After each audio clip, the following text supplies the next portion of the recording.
Баршаңызға сәлем, менің арнама қош келдіңіздер. Бүгін сіздермен осындай хрустящий, дәмі аузыңыздан кетпейтін сазан балық қуырудың әдісімен бөлісетін боламын. Балықты әрине әркім әрқалай қуырады, бірақ мен сіздермен өзімнің жасап жүрген әдісімен бөлісетін боламын. Видеомды соңына дейін қарап, қолдап, пікір жазып, арнама тіркелмеген болсаңыз тіркелуді ұмытпаңыз, ол мен үшін өте маңызды.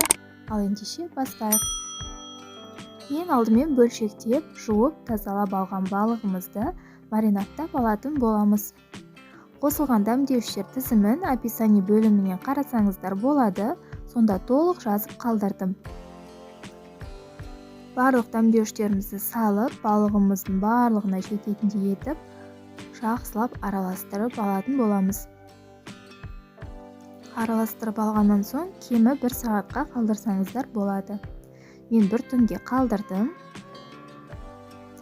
Мінекей, енді маринадталған балығымызды алып, ұнға малып, қысып тұрған майымызға салып, жақсылап қуырып алатын боламыз.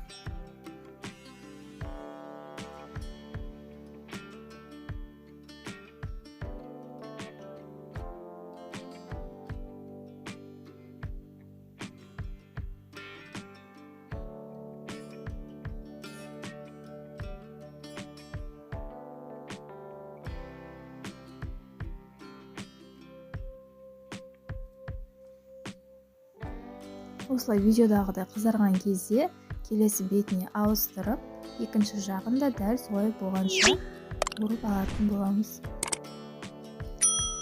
Мінекей, балықтарымыз қуырылып болды. Қалған балықтарымызды да дәл осылай қуырып алатын боламыз.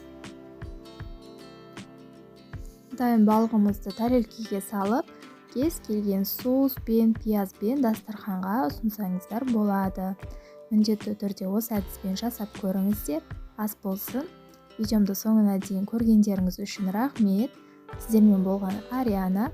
Арнама жаңадан келген болсаңыз тіркеліп, пікір жазып, лайк басуды ұмытпаңыз. Сау болыңыз.